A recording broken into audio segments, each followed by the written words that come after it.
All right, guys, thanks for tuning in and watching this. I wanted to share with you one of my favorite authors who's written many books. This book is from 1911, so a long time ago, but it resonates still today.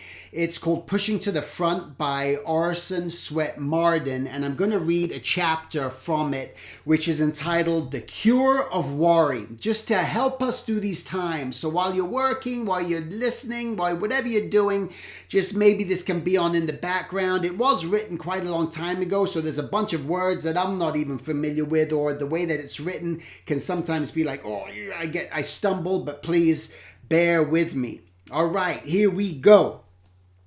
The monster dogs us from the cradle to the grave. There is no occasion so sacred, but it is there. Unbidden, it comes to the wedding, the funeral alike. It is at every reception, every banquet. It occupies a seat at every table.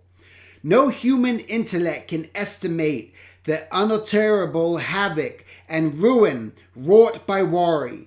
It has ever forced genius to do the work of mediocrity. It has caused more failures, more broken hearts, more blasted hopes than any other one cause since the dawn of the world. Did you ever hear of any good coming to any human being from worry? Did it ever help anybody to better his condition? Does it not always, everywhere, do just the opposite of impairing their health, exhausting the vitality, lessening efficiency?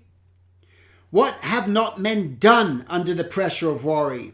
They have plunged into all sorts of vice, have become drunkards, drug fiends, have sold their very soul in their efforts to escape this monster. Think of the homes which it has broken up, the ambitions it has ruined, the hopes and the prospects it has blighted. Think of the suicide victims of this demon. If there is any devil in existence, is it not worry? With all its attendant progeny of evils.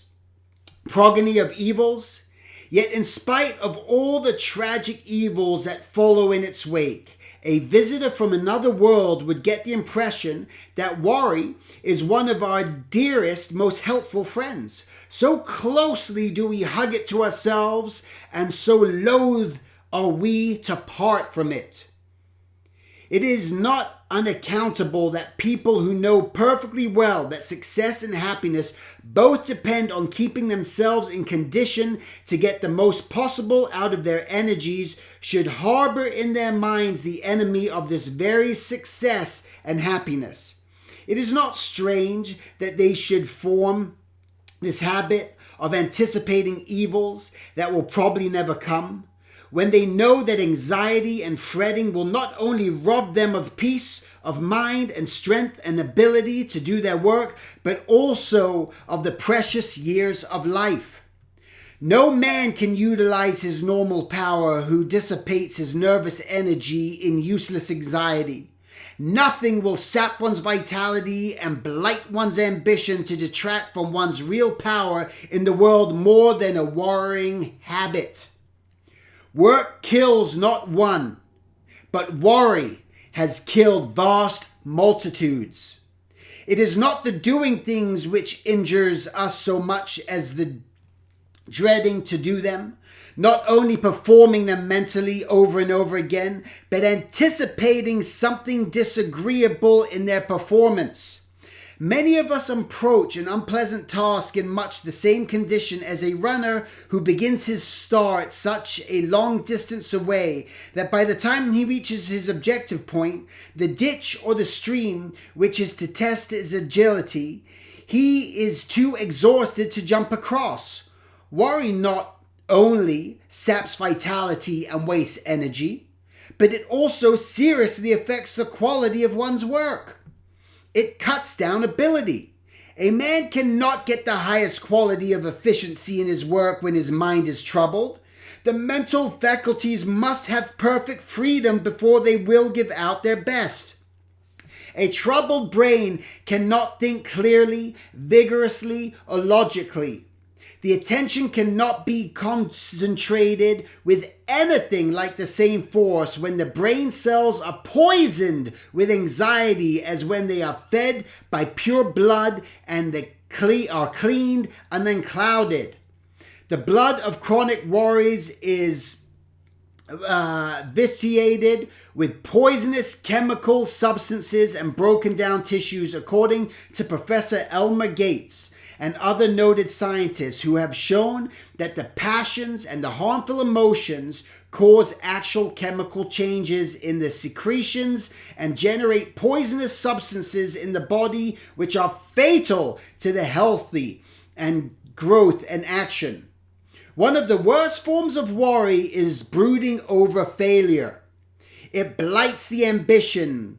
It deadens the purpose and defeats the very object the worry has in view. Some people have the unfortunate habit of brooding over their past lives, castigating themselves from their shortcomings and mistakes until their whole vision is turned backward instead of forward. And they see everything in a distorted light because they are looking only to the shadow side. The longer the unfortunate picture which has caused trouble remains in their mind, the more thoroughly it becomes embedded there and the more difficult it is to remove it. Are we not convinced that a power beyond our control runs the universe? That every moment of worry detracts from our success capital and makes our failure more probable? That every bit of anxiety and fretfulness leaves its mark on the body, interrupts the harmony of our physical and mental well-being, and cripples efficiency, and that this condition is at war with our highest endeavor? It is not strange that people will persist in allowing these little worries, petty vexations, and unnecessary frictions to grind away at such a fearful rate that old age stares them in the face in middle life. Look at the women who are shriveled and shrunken and aged at 30, not because of hard work they have done or the real troubles they have had, but because of the habitual fretting, which has helped nobody but has brought discord and unhappiness to their homes. Somewhere I read of a worrying woman who made a list of possible unfortunate events happening which she felt sure would come to pass and be disastrous to her happiness and her welfare. The list was lost, and to her amazement, when she recovered it, a long time afterwards, she found that not a single unfortunate prediction in the whole catalog of disasters had been realized. Is not this a good suggestion for worries? And I wrote this today because of this book. I mentioned this today through my Instagram. Write down everything which you think is going to turn out badly and then put the list aside. You'll be surprised to see what a small percentage of the doubtful things ever came to pass. So I want you to write down all the things you think are going to happen from this coronavirus, all the negative things that are going to happen in your life. That are going to happen. They're sure to happen. Doom. I want you to write down all the things you think this president is going to cause with you. All the things that are going to go horribly wrong. All the things that are going to go wrong in the election. I want you to write everything down so that you can look at it afterwards and go, well, maybe not really happened the way you thought it was going to happen. And like I mentioned, is what Mark Twain said, I've had many problems in my life, many of which have never occurred. Just put this down on paper. You'll realize this is going to be a life changer for you, especially the worrisome person, to realize all those worries that you keep having year after year, over and over, they don't come to pass. So stop worrying. All right. It is pitiable thing to see vigorous men and women who have inherited godlike qualities and who bear the impress of divinity, wearing anxious faces and filled with all sorts of fear and uncertainty, worrying about yesterday, today, tomorrow, everything imaginable. Fear runs like a a baleful thread through the whole web of life from beginning to end, says Dr. Holcomb. We are born into the atmosphere of fear and dread, and the mother who bore us had lived in the same atmosphere for weeks and months before we were born. We are afraid of our parents, afraid of our teachers, afraid of our playmates, afraid of ghosts, afraid of rules and regulations and punishments, afraid of the doctor, the dentist, the surgeon. Our adult life is a state of chronic anxiety, which is fear in a milder form. We are afraid of failure in business, afraid of disappointments and mistakes, afraid of enemies, open or concealed, afraid of poverty, afraid of public opinion, afraid of accidents, afraid of sickness, afraid of death, unhappiness, after death, and even epidemics. I added that one. Man is like a haunted animal from the cradle to the grave, the victim of real or imaginary fears, not only his own, but those reflected upon him from the superstitions, self-deceptions, sensory illusions, false beliefs, and concrete errors of the whole human race, past and present.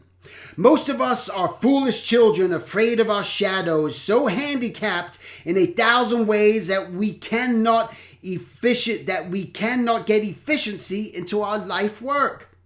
A man who is filled with fear is not a real man. He is a puppet, a mannequin, an apology of a man. Quit fearing things like that may never happen. Just as you would quit any bad practice which has caused you suffering. I mean, these are so good. If it's caused you suffering, you quit, you stop. If you're around people that cause you suffering, you get away from them. If you do something to your body and you drink something and it really creates a sickness, you stop drinking that. These are just common sense things. Quit fearing things that may never happen, just as you would quit any bad practice which has caused you suffering. Fill your mind with courage, hope, and confidence.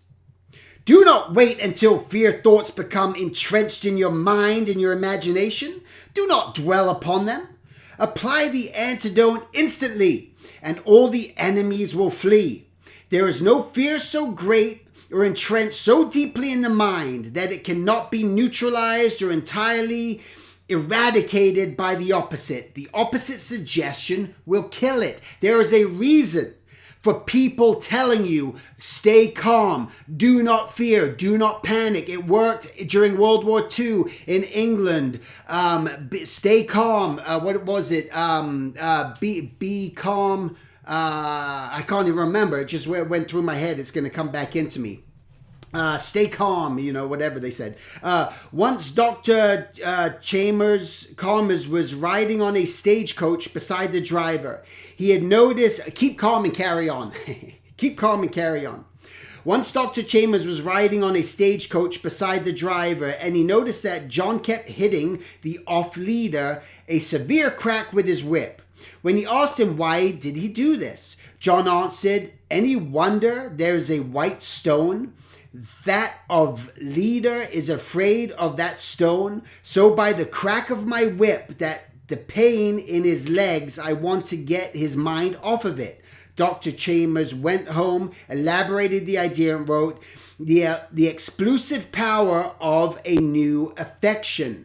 You must drive out fear by putting new idea into the mind. And that's what we do. By telling ourselves and forcing ourselves to, it's almost a distraction. And that's what you got to do by telling yourself, I'm not tired, I'm not feeling weak. And it's this sort of mindset of that positive mindset, which absolutely gets you through in so many things. It's a breathing exercise that one do. There's a very important breathing exercise that the military does and have been doing it forever when soldiers are in battle. And they're so stressed and they're so just feeling so much anxiety, then there's gun bullets whizzing by.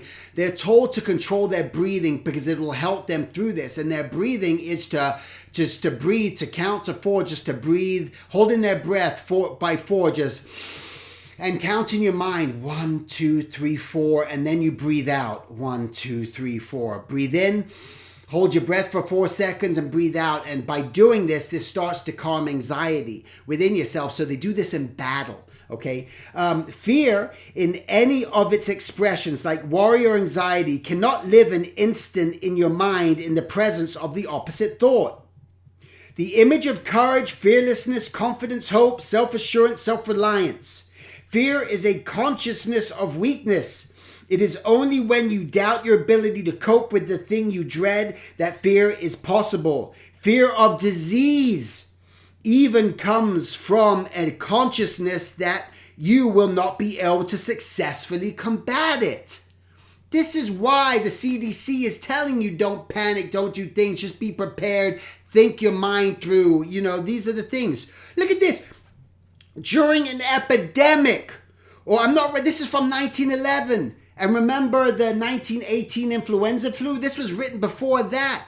During an epidemic of a dreaded contagious disease, people who are especially susceptible and full of fear become panic-stricken through the cumulative effort of hearing the subject talked about and discussed on every hand and vivid pictures which come from the reading the newspapers. This was before the news, before all these, this was the newspaper. You guys are hearing this? Before it was even, the TV didn't even exist. You know, before this, come from reading the newspapers, their minds, as in the case of yellow fever, okay, which became full of images of the disease, of its symptoms, black vomit, delirium, and of death, mourning, and funerals. If you never accomplish anything else in life, get rid of worry. There are no greater enemies of harmony than little anxieties and petty cares. Do not flies aggravate a nervous horse more than his work? Do not little naggings constantly touching him with the whip or jerking of the reins fret and worry him much more than the labor of drawing the carriage? It is the little pinpricks, the petty annoyances of our everyday life that mar out comfort and happiness and rob us of more strength than the great troubles which we nerve ourselves to meet. It is the perpetual scolding and fault-finding of the irritable man or woman which ruins the entire peace and happiness of many a home. The most deplorable waste of energy in human life is caused by the fatal habit of anticipating evil, of fearing what the future has in store for us, and under no circumstances can the fear or worry be justified by the situation, for it is always an imaginary one, utterly groundless and without foundation. You have to think about this fear you put in your head of all this stuff. The anxiety you're going through is oftentimes caused by things that are happening. When things happen and we see these things actually occur and they do take place, at that point, you make that decision of, wow, that just happened in our life, in my life. So what am I going to do about that? Because now it becomes a present tense and past tense of what are you going to do to now accept a lot of the times that situation. You could be worrying about a flat tire in your car all the time. My God, I might get a flat, I might get a flat, I might get a flat. And all of a sudden you don't get a flat. You get there, you put air in your tire, problem solved. All of a sudden I'm going to get a flat, Oh my God, everyone's going to get a flat. All of a sudden you get a flat tire. So what are you going to do about it? Okay, you got a flat tire. Is it going to do you any good worrying about the fact that you got a flat tire? Or are you going to do something about it? You're going to accept the fact you got a flat tire, and you're either going to, hopefully you either have a pump in your car, either you have an extra spare tire that you can change. Otherwise, you're going to call AAA or someone else, or someone's going to pull along and change your tire, or you're going to get your car towed. So there's things you change in those situations that are going to happen. So what's the point of making it such this huge worry no matter what may be happening at that point? So, but stop dreading before something may even occur. The fear habit shortens life, for it impairs all the psychological processes. Its power is shown by the fact that it actually changes the chemical composition of the secretions of the body. Fear victims not only age prematurely, but they also die prematurely. All work done when one is suffering from a sense of fear or foreboding has little efficiency. Fear strangles originality, daring boldness. It kills individuality and weakens all the mental process. Great things are never done under a sense of fear or some impending danger. Fear always indicates weakness, the presence of cowardice. What a slaughter of years, what a sacrificer of happiness and ambitions, what a miner of careers this monster has been. The Bible says, a broken spirit drieth the bones. It is well known that mental depression, melancholy will check very materially the glandular secretions of the body and literally dry up the tissues. I hope you guys are hearing this.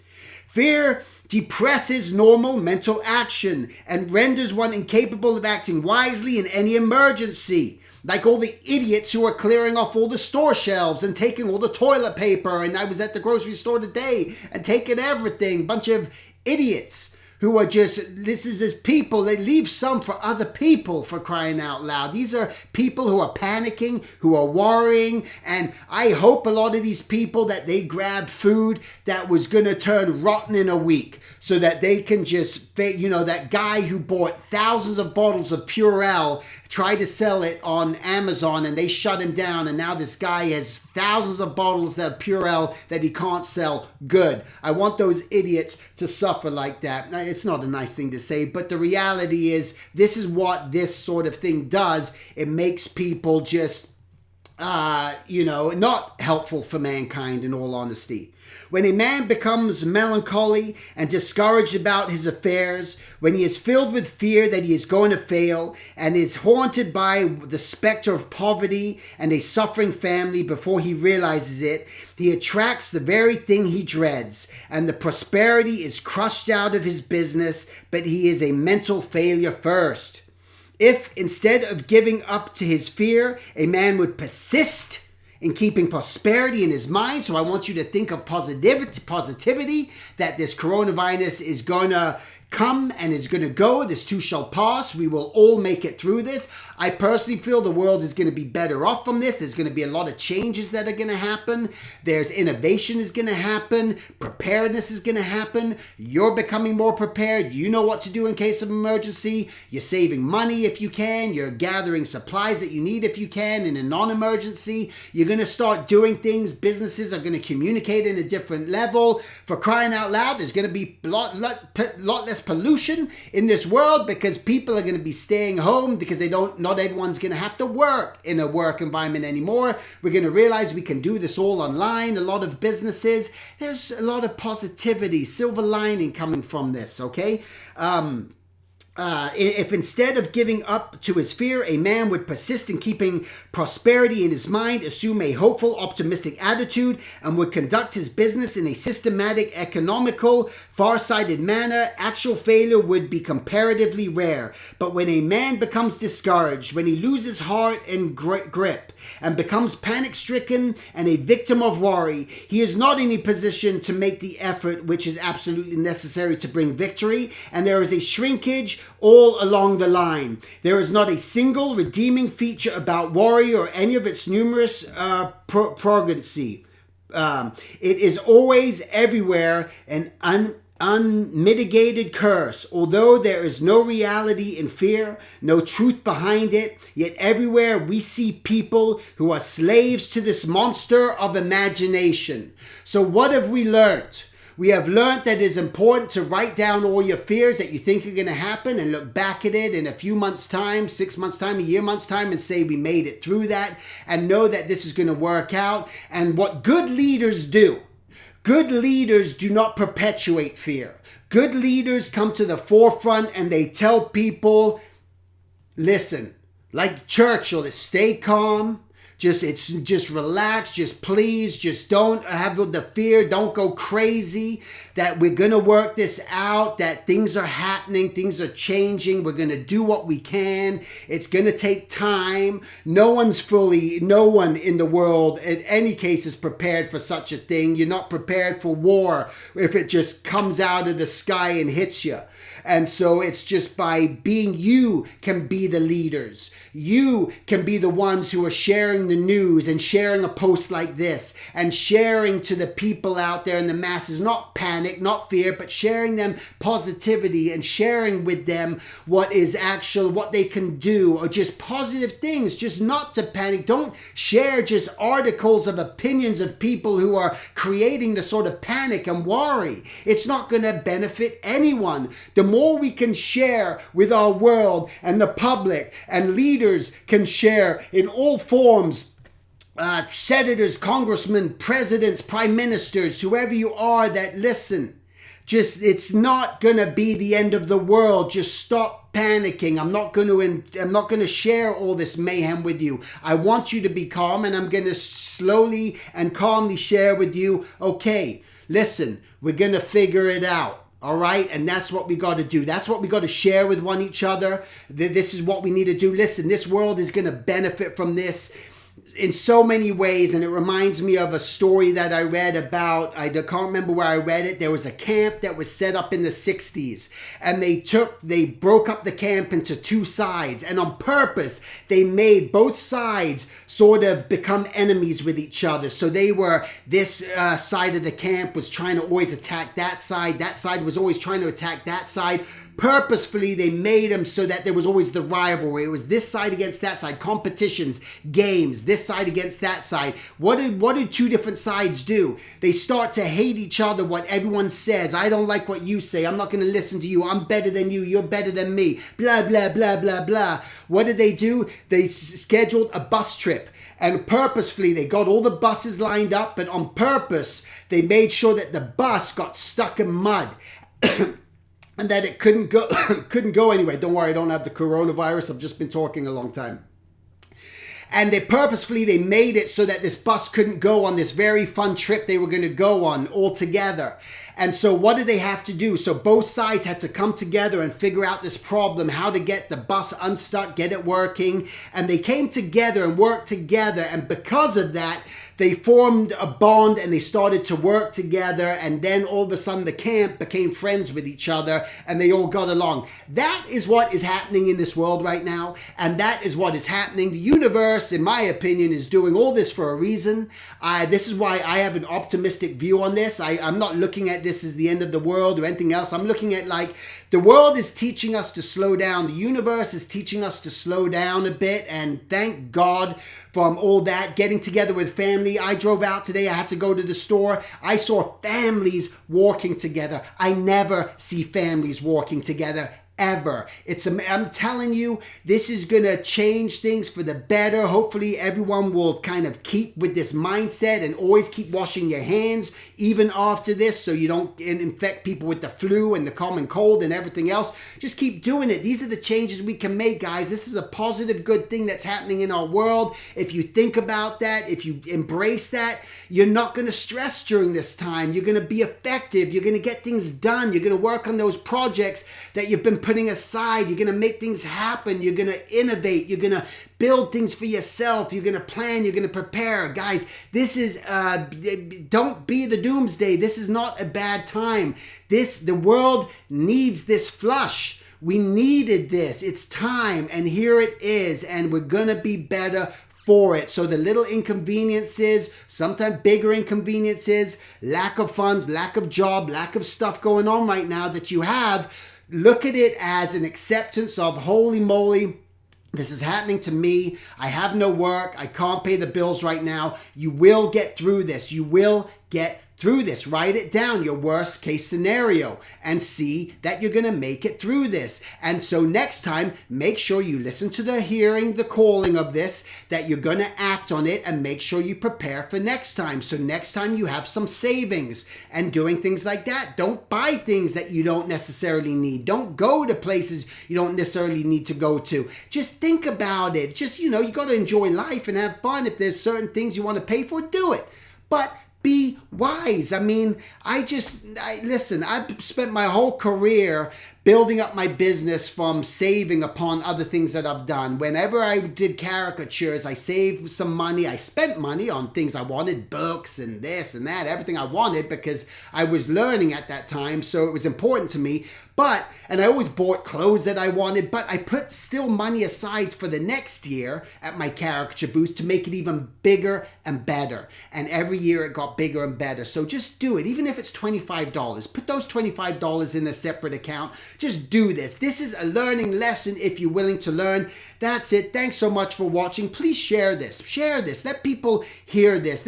Let's change the world. Let's do something. Let's think. If we all think in this positive mindset and stop the worry, man, life is great. Life is going to be great. And this is such a mindset. If you took this to heart, what I just read from Orison Swett Marden from 1911, you're going to get through it. It's going to work out.